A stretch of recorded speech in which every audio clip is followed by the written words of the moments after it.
Stand By Me turned a simple walk along railroad tracks into one of cinema's most enduring coming-of-age journeys. Premiering in 1986, it followed four boys in a late 1950s small town and asked Wil Wheaton's Gordy, River Phoenix's Chris, Corey Feldman's Teddy, Jerry O'Connell's Vern, Kiefer Sutherland's menacing Ace, and Richard Dreyfuss's adult Gordy to carry a story about friendship, grief, and the moment childhood quietly slips away. Across the decades, the film grew from a modest studio release into a touchstone, endlessly rewatched, quoted, and rediscovered by new generations who see different things in it as they get older. Yet behind the quiet nostalgia, blueberry pies, and railroad bridges was a saga of corporate upheaval, risky directing choices, raw performances pulled from real emotion, and a small Oregon town that never stopped answering to the name Castle Rock. These are 15 surprising facts about Stand By Me: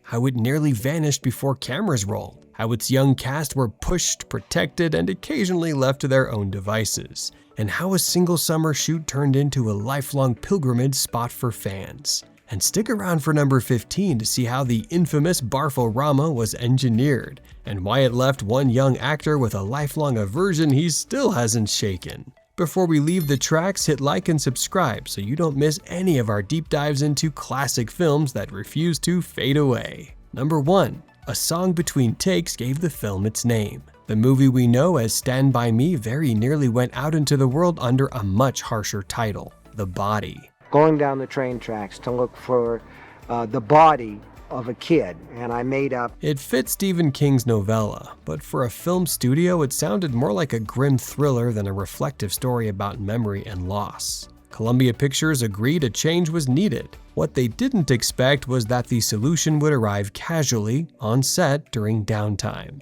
River Phoenix was learning guitar between setups, picking up chords and improving fast. One day, Kiefer Sutherland, who spent his working hours menacing the boys as Ace Merrill, was off camera playing and singing Stand By Me. Phoenix heard it, loved the melody, and admitted he'd never heard the song before. Sutherland started teaching it to him. Rob Reiner happened to walk by while they were working through it. He heard the song, realized how perfectly its mood matched the story he was telling, and said he hadn't heard it in a long time. According to Sutherland, that passing moment became part of the conversation that eventually led to the new title. Months later, when Columbia needed something warmer and less morbid than The Body, Reiner suggested Stand By Me. The studio's worry was simple: a Stephen King title with the word body in it might send audiences bracing for a horror film or something far seedier, when what they had was a tender story about memory. Screenwriter Reynold Gideon would later describe it as the least unpopular option.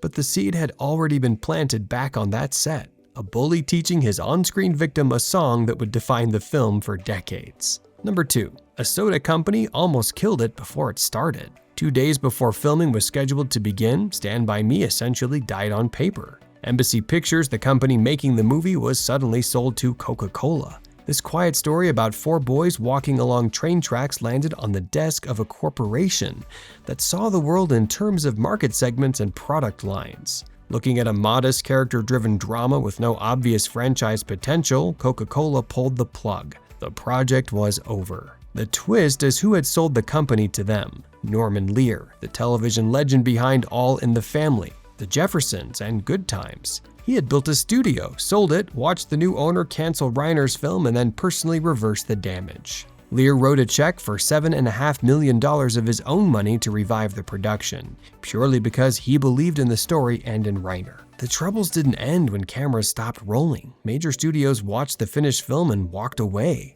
Paramount passed. Warner Brothers passed. A Universal executive reportedly left a screening halfway through. The industry wanted high-concept spectacle. This movie offered a treehouse and a dead body. Only when Columbia's new production head, Guy McElwain, who had already turned down the film once, screened it at home, and that's when everything changed. Sick and watching with colleagues, he noticed his two daughters quietly falling in love with River Phoenix on the screen. By the end, he was crying himself. He called Norman Lear and said he wanted the movie, money or no money. From corporate casualty to classic, all because one veteran producer was willing to gamble his own fortune, and one studio executive trusted his daughter's taste. Number 3. The director's chair opened up because someone wanted a vacation. Rob Reiner is now inseparable from Stand By Me, But he wasn't the first filmmaker attached to the project. Originally, the job belonged to Adrian Lyne, the director behind Flashdance and 9.5 Weeks. He was involved early, helping producers pitch the project and championing the material. Then he finished 9.5 Weeks and decided what he needed most was time off.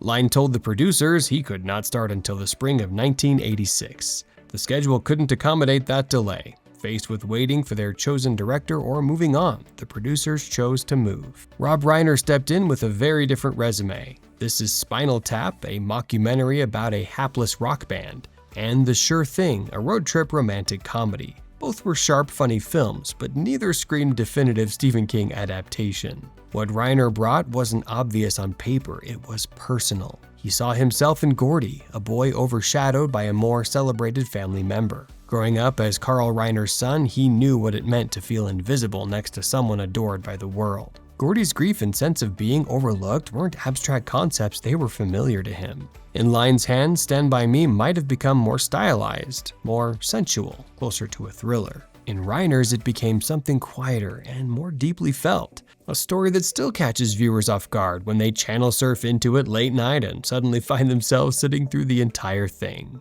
And probably tearing up just a bit. Number 4. Stephen King watched his childhood come back to life. Stephen King is best known for nightmares, possessed cars, haunted hotels, killer clowns. Yet the story that rattled him most was one of his least sensational. The Body, the novella that became Stand By Me, appeared in his 1982 collection, Different Seasons. King has called it the only nakedly autobiographical story he has ever written.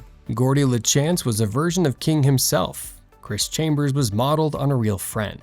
The gang was drawn from his own childhood. When Reiner arranged a private screening in 1985, King sat in the dark and watched actors bring those boys back. As the credits rolled, he was visibly shaking and unable to speak. Reiner remembered King saying he had to leave the room. He disappeared for about 15 minutes. When he returned, King told Reiner it was the best film adaptation of his work he had ever seen. High praise from an author who had been openly unhappy with how some of his books reached the screen. He has been blunt over the years about adaptations that missed the mark, which made his reaction to this one all the more striking. Then he explained why it had shaken him so hard.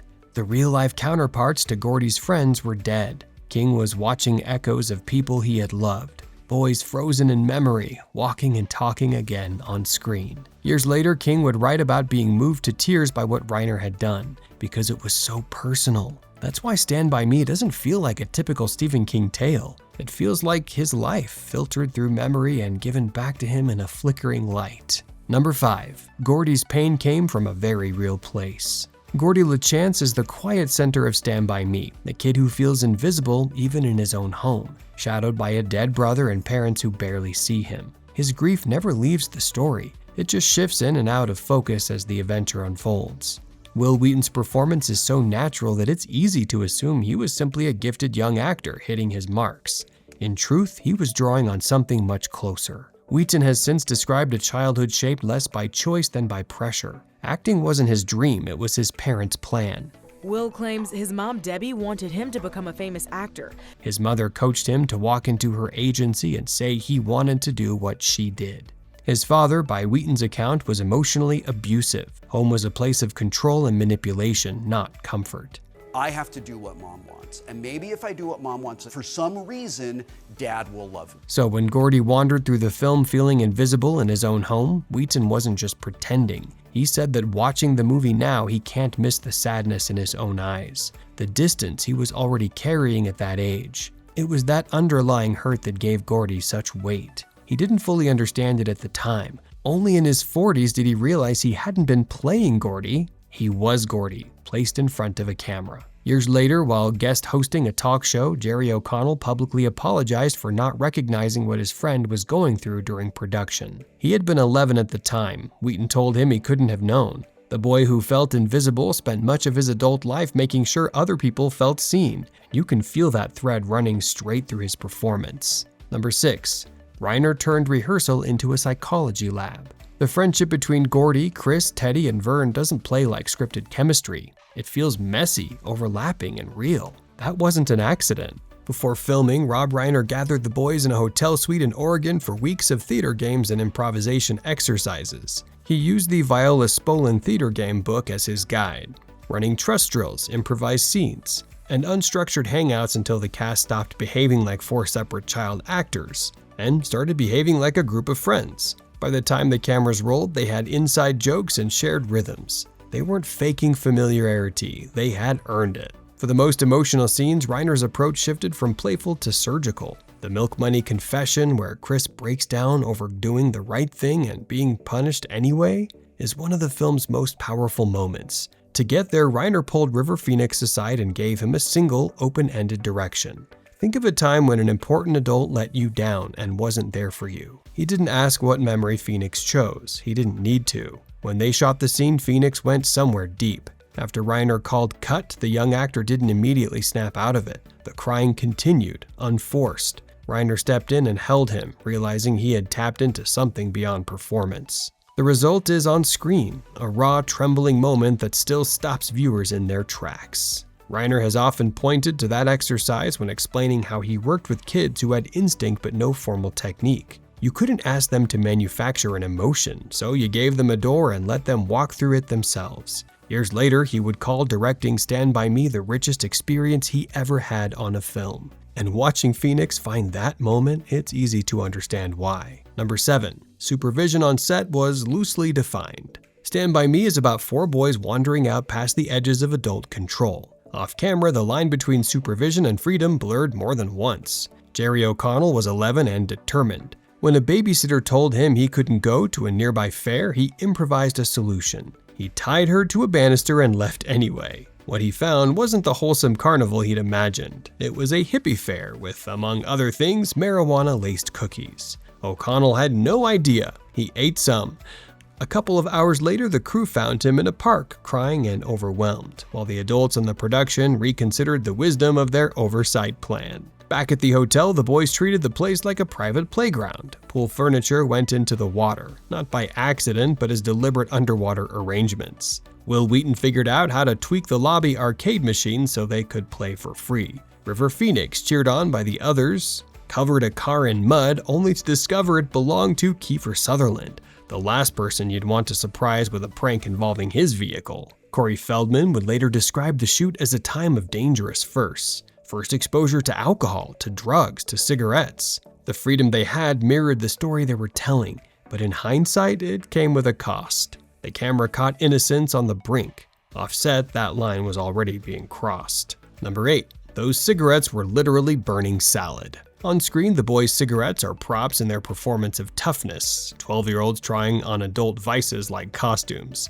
Off-screen, Rob Reiner drew a very sharp line. No real tobacco, no nicotine, no exceptions. The solution the props department came up with was pragmatic and faintly ridiculous. Every cigarette you see is filled not with tobacco but with cabbage and lettuce. Rolled, lit, and smoked. The effect on camera works. The cigarettes burn. The boys drag on them with all the exaggerated cool they can muster. But according to the cast, the taste was appalling, bitter, grassy, and harsh. Keeping a straight face while inhaling burning produce became its own small acting challenge. Reiner's priority was clear: protect his young leads from addiction and health risks. The price was a set that smelled faintly like someone had overcooked the coleslaw, and a group of kids trying to look unbothered while their mouths told a different story. It's one of the film's quieter deceptions. The cigarettes look real, the attitude is convincing, and the only ones who know the truth are the people who had to smoke their vegetables. Quick pause. If these stories from behind the tracks are bringing back memories of first sleepovers, worn-out VHS tapes, or late-night cable viewings, hit like and subscribe so we can keep revisiting the films that shaped whole childhoods. And let us know in the comments, did Stand By Me feel like an adventure when you first saw it?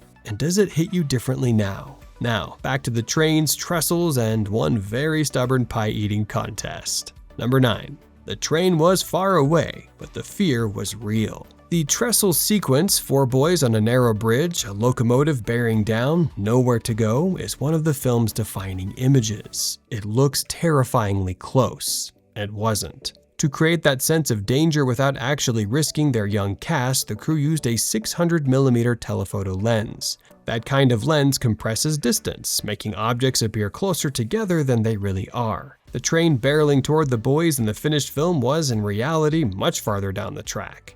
Rob Reiner has confirmed that the boys and the locomotive were never on the trestle at the same time. The moments when the train and the running figures share the frame were handled by 4 adult female stunt doubles, in costume and makeup, sprinting along plywood planks laid across the ties so they wouldn't trip. So why do Wil Wheaton and Jerry O'Connell look genuinely terrified in those shots of them running and glancing back? Because of Reiner, not the train. After multiple takes where the boys looked too relaxed because they knew they weren't in danger, Reiner lost patience. He yelled at them that the crew was exhausted, that the endless retakes were their fault, and threatened them if they didn't get it right. The kids promptly burst into tears. Reiner rolled the cameras, and those tear-soaked, panicked faces are what ended up in the film. The locomotive itself, McLeod River Railroad number 25, was kept at a safe distance the entire time. Number 10. The dead body came from a newspaper ad. When the boys finally find Ray Brower, the tone of Stand By Me shifts.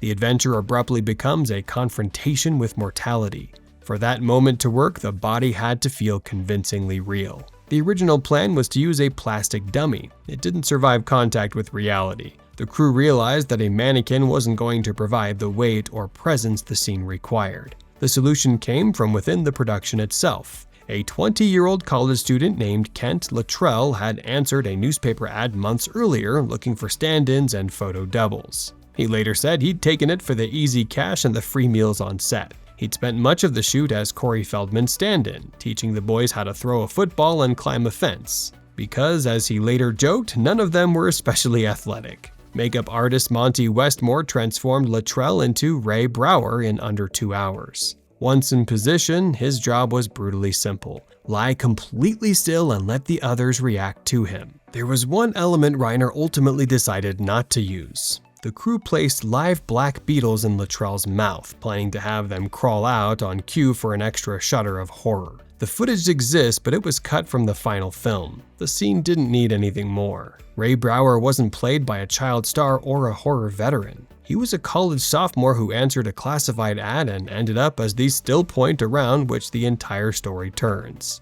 Number 11. It took 4 voices to find the right one. The narration in Stand By Me feels effortless, like an older Gordy has finally decided to share a story that's been sitting inside him for decades. Getting that voice right took more work than anyone expected. Rob Reiner wanted something specific, a tone that was reflective but not syrupy, emotional without feeling like a performance, nostalgic without turning into sentimentality. He tried multiple actors to find it. David Dukes was the first serious attempt. He didn't just record voiceover, he actually filmed material as the adult Gordy. In fact, that initial long shot of an adult Gordy sitting in his car at the beginning of the movie is still Dukes, never fully replaced. Next came Ted Bessel. His version didn't land either. Reiner then turned to an old collaborator, Michael McKean, fresh off playing bassist Derek Smalls and This Is Spinal Tap. The idea of the man who helped parody heavy metal taking on the film's emotional spine was intriguing, but ultimately that experiment didn't stick. Finally, Reiner called Richard Dreyfuss. A friend since high school, Dreyfuss brought exactly what the film needed: a quiet vulnerability, the sound of someone who has lived enough to know that some memories never really fade, they just settle deeper. By the time he delivers the closing reflection about never having friends like the ones he had at 12, it doesn't register as narration, it feels like confession. It took multiple false starts to get there, but once they found Dreyfuss, the story finally had its true voice. Number 12. One Oregon town chose to stay Castle Rock. Most filming locations go back to normal once a production wraps. Brownsville, Oregon chose a different path. Although Stephen King set his novella in Maine, Rob Reiner was so taken with Brownsville during scouting that he shifted the film's setting west. Its streets, storefronts, and modest houses became Castle Rock. The town didn't simply host the production and move on, it embraced the identity. Decades later, Brownsville still attracts fans who travel specifically to walk where Gordy and his friends walked, stand where key scenes were shot, and soak in the small-town atmosphere the film captured in the mid-1980s.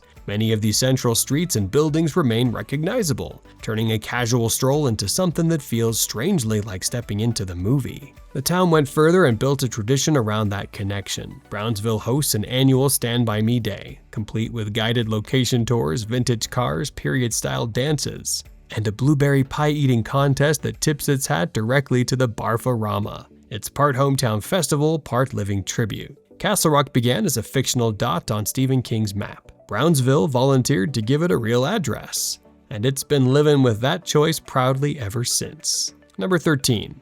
The Pop King Who Didn't Sing the Song. At one point in the film's release planning, a very different version of Stand By Me's soundtrack was on the table. A studio executive floated the idea of having Michael Jackson, then still riding the peak of his Thriller-era fame, record a new cover of Stand By Me for the film. From a marketing standpoint, it made perfect sense. A fresh track by the biggest pop star alive could help sell the movie to audiences who'd never heard of Stephen King, Rob Reiner, or Castle Rock.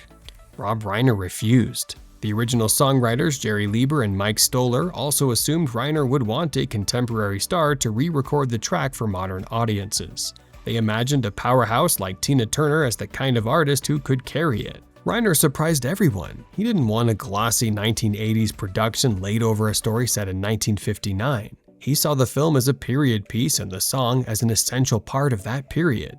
He asked for the original 1961 Ben E. King recording untouched. It turned out to be one of the production's smartest decisions.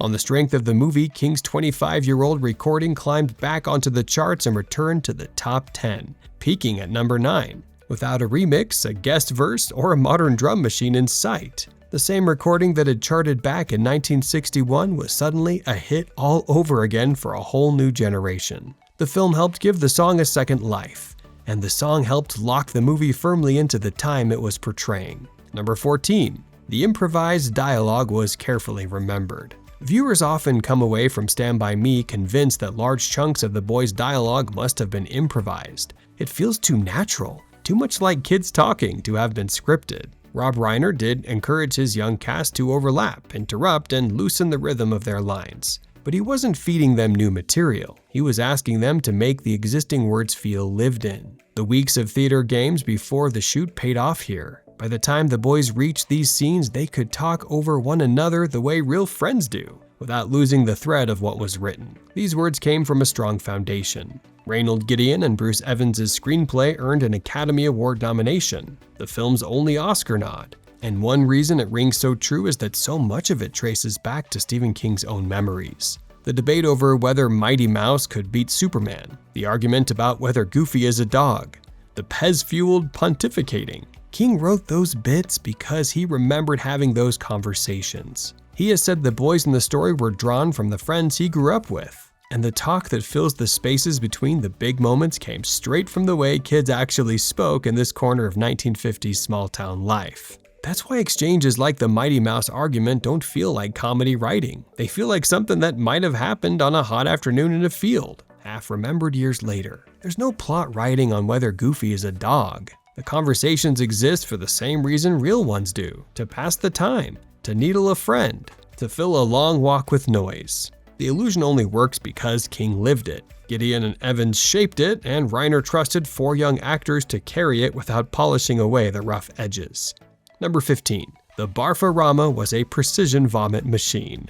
The Barfarama sequence is one of the wildest digressions in 1980s cinema. A pie-eating contest that detonates into a chain reaction of staged misery. Rob Reiner nearly cut it, worried that a boy destined to become a great writer might not be the type to tell an elaborate vomit story. In the end, he decided that Gordy probably would and committed fully. The fake vomit recipe was simple and terrible. Large curd cottage cheese mixed with blueberry pie filling, thick and lumpy and designed to look appalling on camera. Getting it from container to screen took some engineering. The first plan used a power washer loaded with blueberry filling to create Lardas's projectile moment. But the stream came out too fine, and it was punishing for Dick Durock, the actor on the receiving end as Bill Travis. The effects team rethought their approach. They built a 10-gallon cylinder with a plunger at the top and a hose that ran up actor Andy Lindberg's leg, under his shirt and along his cheek, taped in place just out of frame.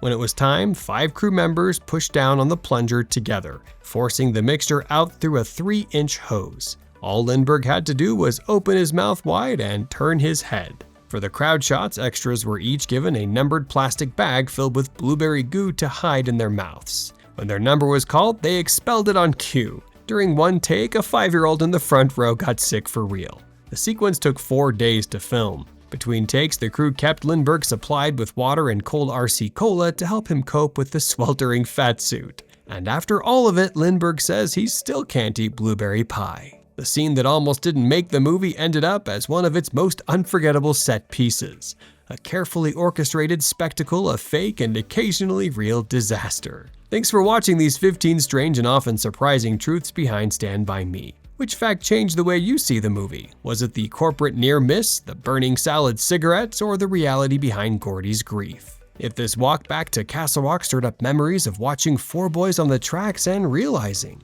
maybe years later, just how much it was really about growing up, hit like, subscribe, and share this with a friend who still quotes, "I never had any friends later on like the ones I had when I was 12. And until next time, keep watching Back Before.